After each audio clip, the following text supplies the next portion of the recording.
শেখ হাসিনার একদিন আগেই পালিয়েছেন ওবায়দুল কাদের। অন্তর্বর্তীকালীন সরকারে ডক্টর ইউনূসকে প্রধান উপদেষ্টা চান সমন্বয়করা। নোয়াখালীর 2 থানায় হামলা, আগুন, 2 পুলিশ সহ নিহত 8। ব্রাহ্মণবাড়িয়া সদর থানায় আক্রমণ, 4 ঘন্টা পর পুলিশদের থানা ত্যাগ। এবং সর্বশেষ জানাবো, কুষ্টিয়ায় পুলিশের সঙ্গে আন্দোলনকারীদের সংঘর্ষ, নিহত 7। শুনছিলেন সংবাদ শিরোনাম, এবারে বিস্তারিত।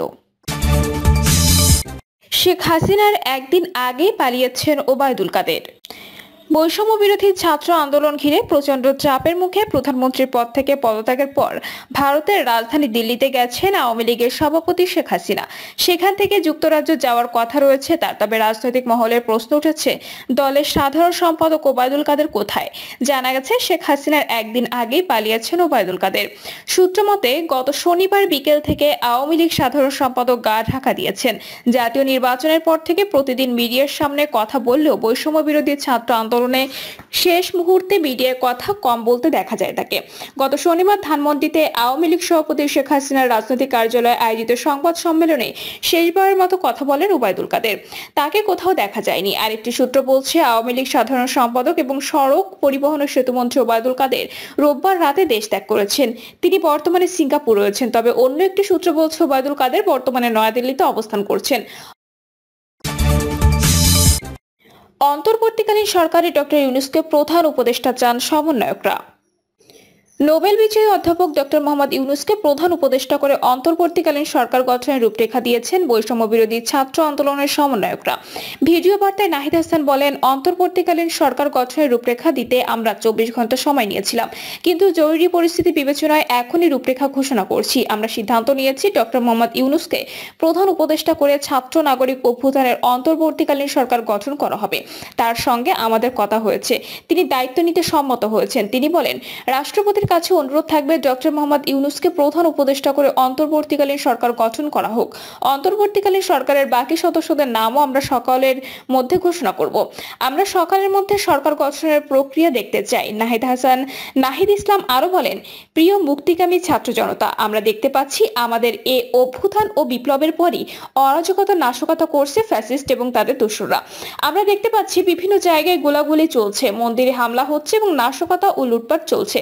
বৈষম্য বিরোধী ছাত্র আন্দোলনের অন্যতম এর সমন্বয়ক বলেন, অন্তর্বর্তীকালীন সরকার গঠন না হওয়া পর্যন্ত মুক্তিকামী ছাত্র জনতাকে রাজপথে থেকে অভ্যুত্থানকে রক্ষা করতে হবে।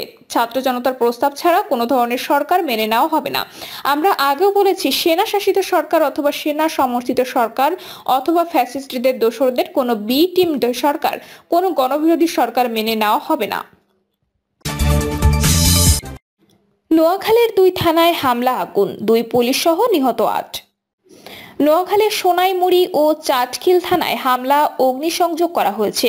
এদিকে সোনাইমুড়িতে গুলিতে 2 পুলিশ সদস্য সহ অন্তত 8 জন নিহত হয়েছেন। গুলিবিদ্ধ হয়েছেন আরো 16 জন। বিকেল 5টা থেকে সন্ধ্যা 6:30 পর্যন্ত এসব ঘটনা ঘটে।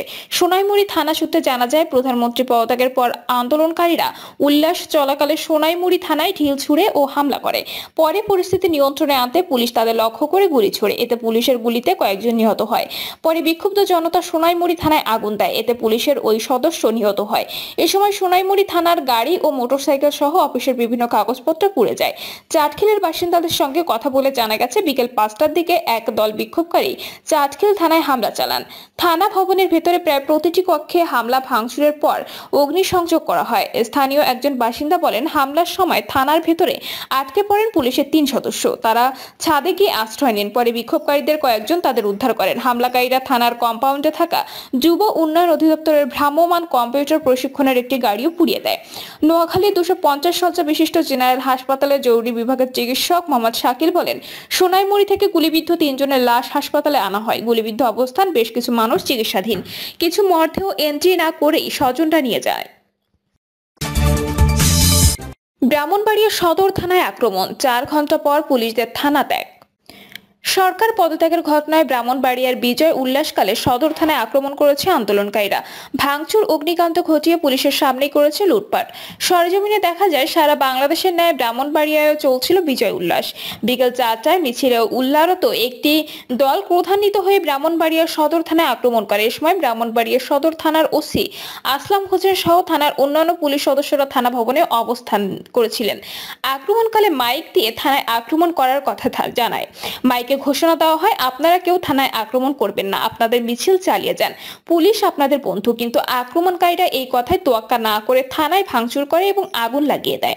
তাছাড়া থানা গেটের বাহিরে থাকা কয়েকটি গাড়িতে আগুন ধরিয়ে দেয়। তবে থানার প্রধান গেটটি লাগানো থাকায় আন্দোলনকারী মূল ফটকে ঢুকতে পারেনি। তখন থানার গেট ভাঙচুর করে এবং থানার গেটের ভিতরে একটি বড় ট্রাক ছিল, সেটি আগুন লাগিয়ে দেয়।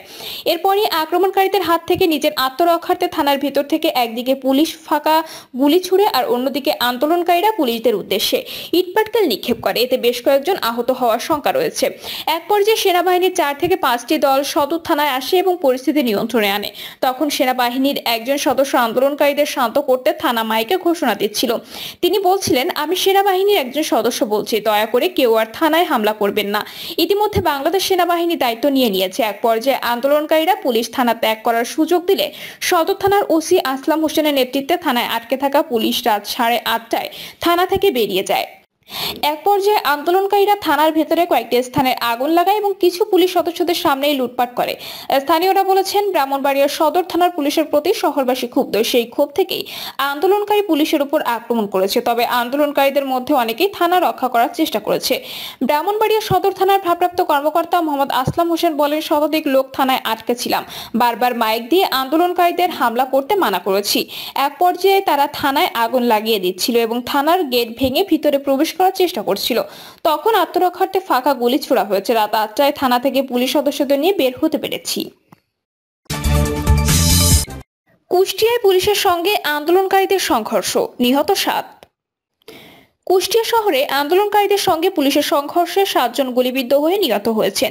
এই ঘটনায় আহত হয়েছেন শতাধিক। কুষ্টিয়ার সমন্বয়ক তুষার আহমেদ তুহিন বলেন, আজ বিকেলের দিকে বৈষম্য বিরোধী ছাত্র আন্দোলনে বিক্ষুব্ধরা থানাপাড়ার মোড় ও মজমপুর মোড়ে অবস্থান নেওয়ার চেষ্টা করেন। এই সময় আন্দোলনকারীদের পুলিশ রাবার বুলেট, কাঁদানে গ্যাস ও গুলি ছুটতে থাকে। পুলিশের গুলিতে থানাপাড়ায় ঘটনাস্থলে 3 জন মারা গেছেন। পরে হাসপাতালে চিকিৎসাধীন অবস্থায় আরো 4 জন মারা যান। এই ঘটনায় 2 শতাধিক আন্দোলনকারী আহত হয়েছেন। হাসপাতালে চিকিৎসাধীন অনেকের অবস্থা আশঙ্কাজনক। এই হত্যাকাণ্ডের সুষ্ঠু নিরপেক্ষ তদন্ত ও দৃষ্টান্তমূলক শাস্তির দাবি জানাচ্ছি। এদিকে সকাল থেকে শহরের বিভিন্ন জায়গায় আন্দোলনকারী ও পুলিশের ধাওয়া পাল্টা ধাওয়ার ঘটনা ঘটে। পুলিশ আন্দোলনকারীদের ছত্রভঙ্গ করতে কাঁদানে গ্যাস ও রাবার বুলেট নিক্ষেপ করে। কুষ্টিয়া শহরের থানায় মোড়, মজমপুর, সাদ্দাম বাজার, NS রোড, 6 রাস্তায় মোড়, 5 রাস্তার মোড় সহ বিভিন্ন এলাকার রণক্ষেত্রে পরিণত হয়। বিকেলের দিকে মজমপুর ও থানাপাড়ায় আন্দোলনকারীদের গুলি করে পুলিশ। এতে আন্দোলনকারী শিক্ষার্থী সহ 7 জন গুলিবিদ্ধ হয়ে নিহত হয়েছেন। আহত হয়েছেন 2 শতাধিক। এর আগে আন্দোলনকারীরা কুষ্টিয়া ট্রাফিক অফিস, জেলা আওয়ামী লীগের অফিস ও বঙ্গবন্ধুর ভাস্কর্য ভাঙচুর করেন এবং সড়কের বিভিন্ন জায়গায় আগুন জ্বালিয়ে পুলিশকে লক্ষ্য করে ইটপাটকেল নিক্ষেপ করেন। পুলিশ ধাওয়া ও রাবার বুলেট, কাঁদানে গ্যাস নিক্ষেপ করলে আন্দোলনকারীরা বিভিন্ন অলিগলিতে আশ্রয় নেন। বিকেলের দিকে পুলিশ পরিস্থিতি সামাল দিতে না পেরে পুলিশ লাইন্সে চলে যায়। পুলিশ পিছু হটলে আন্দোলনকারীরা থানায় হামলা করে। থানা কার্যালয়, ওসির বাসভবন ভাঙচুর, অগ্নিসংযোগ করে। এছাড়া কুষ্টিয়া শহরের 5 রাস্তার মোড়ে বঙ্গবন্ধুর ভাস্কর্যটি ভেঙে ফেলেন। এ বিষয়ে কথা বলার জন্য কুষ্টিয়া মডেল থানা পুলিশের ভারপ্রাপ্ত কর্মকর্তা মাহফুজুর রহমান ও 250 শয্যা কুষ্টিয়া জেনারেল হাসপাতালে আবাসিক চিকিৎসা কর্মকর্তা তাপস কুমার সরকারের মুঠোফোনে একাধিকবার কল করলেও তারা রিসিভ করেনি। কুষ্টিয়া জেনারেল হাসপাতালের তত্ত্বাবধায়ক রফিকুল ইসলাম বলেন, গুলিবিদ্ধ অবস্থায় হাসপাতালে নিয়ে এলে 3 জনকে মৃত ঘোষণা করেন জরুরি বিভাগের দায়িত্বরত চিকিৎসক। পরে চিকিৎসাধীন অবস্থায় আরো 4 জন মারা গেছেন। মোট 7 জনের মৃত্যু হয়েছে। চিকিৎসাধীন বেশ কয়েকজনের অবস্থা আশঙ্কাজনক। প্রিয় দর্শক, এই ছিল এখনকার সর্বশেষ সংবাদ। আপডেট সব সংবাদ পেতে চ্যানেলটি সাবস্ক্রাইব করে বেল আইকনটি ক্লিক করে রাখুন।